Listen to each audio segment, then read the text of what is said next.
जंग रुक गई। ऑपरेशन बुनियानुल मरसूस जो है वो कामयाबी से मुकम्मल हो गया और पाक भारत सीज फायर के हवाले से अमेरिका के धमाकेदार एंट्री भी हो गई है। जबकि पाकिस्तानी हमलों की नदामत के बोझ तले दबे नरेंद्र मोदी ने आज पाकिस्तान के साथ जंगबंदी को आर्जी करार देते हुए ये ऐलान कर दिया है कि भारत अब पाकिस्तान के हर इकदाम को बड़ी क्लोजली मॉनिटर करेगा और पाकिस्तान के साथ सिर्फ दहशतगर्दी और आज़ाद जम्मू कश्मीर के मामले पर ही बात होगी। ये उन गुज़िश्ता 48 घंटों का खुलासा है कि जिनके दौरान पाकिस्तान और भारत की DGMOs का आज दूसरी बार राब्ता हुआ है और जंगबंदी को मजीद जारी रखने पर इत्तेफाक हुआ है। इसके साथ साथ अमेरिकी सदर डोनाल्ड ट्रंप ने भी आज ये अहम इंकशाफात किए हैं कि उन्होंने पाकिस्तान और अमेरिका के दौरान एक जौहरी जंग को रुकवाया है और अमेरिका की जानिब से दोनों ममालिक को यह वार्निंग दी गई थी कि अगर अस्करी लड़ाई न रोकी गई तो अमेरिका उनके साथ तिजारत नहीं करेगा और जंगबंदी की सूरत में पाकिस्तान और भारत के साथ खूब तिजारत की जाएगी। डोनाल्ड ट्रंप के बकौल इससे कबल किसी भी किस्म की जंग रुकवाने के लिए तिजारत के हथियार का इस्तेमाल उन्होंने नहीं किया और किसी ने भी दुनिया में ये काम नहीं किया। और अब जंगबंदी के बाद अमेरिका के भारत के साथ तिजारत बढ़ाने के लिए मज़ाकरात का आगाज़ हो चुका है, जबकि पाकिस्तान के साथ भी मज़ाकरात जल्द शुरू किए जाएंगे। जंगबंदी तो हो गई नाजरीन, मगर अपने पीछे बहुत सारे सवाल छोड़ गई है, जिनमें सबसे अहम क्या 10 मई को दिए गए भरपूर जवाब की शक्ल में पाकिस्तान ने खित्ते में एक नया डेटरेंस कायम कर दिया है। और अब क्या भारत कश्मीर दहशतगर्दी और पानी के इशूज़ पर पाकिस्तान के साथ एंगेज करेगा या नहीं करेगा। इसके अलावा जो तीसरा सवाल उठाया जा रहा है कि अगर भारत मज़ाकरात की मेज़ पर ना आया तो फिर सीज़ फायर से पाकिस्तान को क्या हासिल हुआ है या होगा। इस हवाले से गुफ्तगू करने के लिए हमारे साथ मौजूद हैं साबिक सेक्रेटरी खारजा एजाज चौधरी और दिफाई तज्जियाकार हमारे साथ मौजूद हैं ब्रिगेडियर रिटायर्ड हारिस नवाज साहब। अस्सलाम वालेकुम जी, आप दोनों का बहुत शुक्रिया, आप दोनों ने वक्त निकाला। चौधरी साहब, आपकी तरफ सबसे पहले आऊंगी कि जो डोनाल्ड ट्रंप के बयानात आज सामने आए हैं और जिस तरह से वो क्लेम कर रहे हैं कि उनसे पहले कभी किसी ने तिजारत का अल्टीमेटम दे के दो ममालिक के दरमियान एटमी जो जंग है उसको नहीं रुकवाया, तो क्या वाकई उन्होंने दोनों ममालिक को ये एटमी जंग जो है वो उसकी मतलब जंगबंदी जो है वो तिजारत के ही थ्रू करवाई है, या उनका असल मकसद इसके पीछे अपने इस खित्ते में जो उनका बदमाश है उसको फेस सेविंग दी है ट्रेड की तड़ियां लगा के? जी फेस सेविंग दी है, क्योंकि इन्होंने शुरू में तो 4-5 दिन दिए इनको हिंदुस्तान को। अच्छा भाई, जो करना है कर लो, हम न्यूट्रल हैं, जो पिटाई करनी है कर लो, तुम बड़ा जोम है तुम्हें तो कर लो। लेकिन जब उन्होंने पासा पलटते देखा तो उनको अंदाजा हुआ कि ना सिर्फ ये पिट रहे हैं, और अगर ये बड़ी पट्टी चलेगी तो ये डायमेंशंस इख्तियार कर लेंगे। इस वजह से दोनों चीजें प्ले की हैं। लेकिन जब उन्होंने अपना घोड़ा पिटता देखा है तो उन्होंने कहा यार इसको तो हम तैयार कर रहे थे चीन की खातिर कि चीन से मुकाबला करेगा, तो ये तो यहीं पे फंस गया है। तो मेरे ख्याल में उन्होंने हिंदुस्तान को उससे यानी रेस्क्यू किया है उस सूरत हाल से। अब मोदी साहब बेशक उसको जितना मर्जी ब्रेव फेस करें, और ये सारा कुछ जो कहा है उन्होंने आज, मैं तो ये समझता हूँ कि इसमें से कोई नई चीज नहीं है, पहले भी कहते रहे हैं।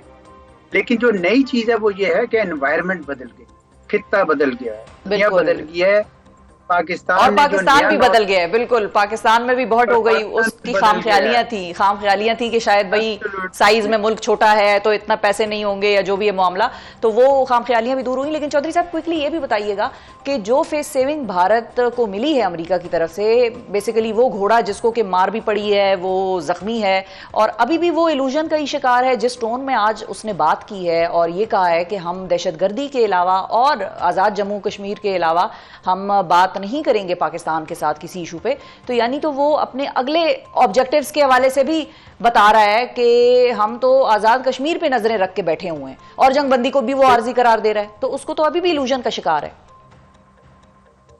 इल्यूजन से ज्यादा एक सियासी, देखिए उनको ही इस वक्त सियासी कीमत अदा करनी पड़ी।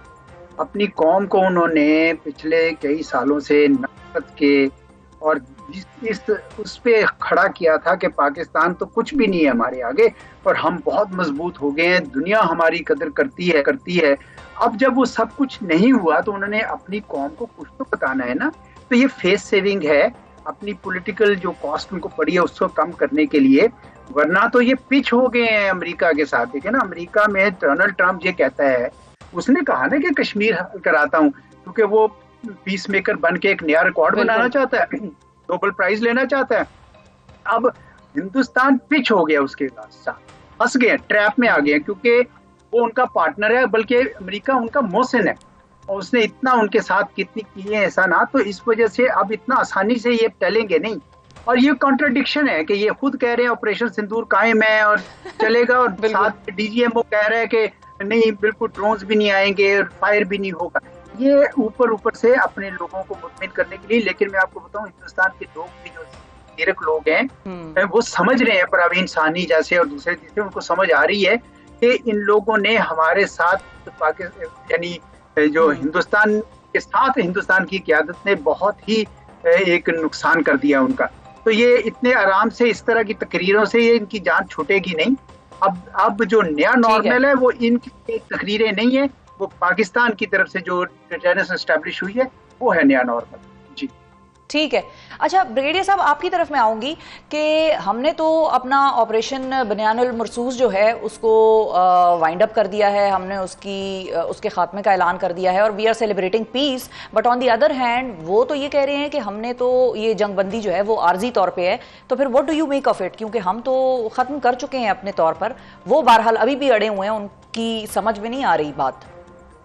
बात ये है कि जब एक हारा हुआ होता है, दुनिया में जगदसाई होती है, मुंह काला हो गया होता है और इनकी एक अकड़ टूट गई है, दुनिया को पता चल गया, मीडिया एक्सपोज हो गया झूठ बोलता हुआ। और अभी भी नरेंद्र मोदी जो गुजरात का कसाई है वो अभी बैठे ये कह रहे हैं हमने पहले 3 दिन में पाकिस्तान का पूरे प्लेसेस तबाह कर दिए, पाकिस्तान को हमने नेस्तों नाबूद कर दिए। स्टूपिड आदमी, क्या मुझे बताएं कि तुम किसको पाकिस्तान, तुम्हारी जितनी पब्लिक है वो तुम्हें गालियां दे रही है, तुम्हारे ऑपोजिशन लीडर लवाहिकीन जिनको तुमने मारा 27 लोगों सबको, उसके बाद तुमने 5 घंटे के अंदर फजर की नमाज से लेकर 12 बजे 6-7 घंटे में तुमने घुटने टेक दिए। तुमने अमेरिका की जाके गोद में रोने लग गए, खुदा के लिए बचाओ, लग रहा हमारे पर पाकिस्तान ने भी आफत नाजिल कर दी, इसलिए हमने तुम्हें मिसाइल मारे हैं और तुम्हारे ब्रह्मोस मिसाइल हमने तबाह कर दिए। तुम्हारा उंगली का जो बहुत सारा कश्मीर को एमुनिशन देते वो सारा तबाह कर दिया, S-400 तबाह कर दिए, सारे बेसिस उड़ा कर रख दिए, तुम्हारी जैमिंग सिस्टम कर दिए। शर्म आती है for God sake. And then you have the guts के जी वो सीजफायर पे क्यों किया, फिर क्यों किया सीजफायर?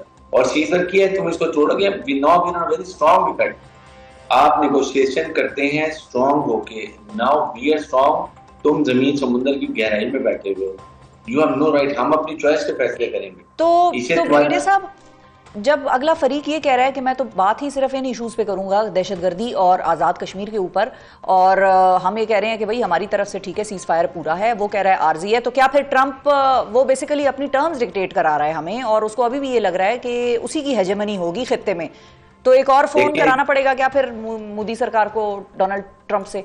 देखिए बात ये है कि इस वक्त उसके पास कोई रीजन नहीं है, इतनी बुरी तरह पूरी दुनिया में उसका मुंह काला हो गया, तो उसने अरनाब उस्मानी को देखे क्या बकवास कर रहे बैठा हुआ कि पाकिस्तान में 400 ड्रोन आ रहे हैं, कश्मीर के अंदर लाइन वायलेशंस कर रहे हैं, making an excuse but they don't know कि हमने सीज फायर किया, हमने अपने ट्रूप्स को स्टैंड डाउन नहीं किया। Everybody is red alert.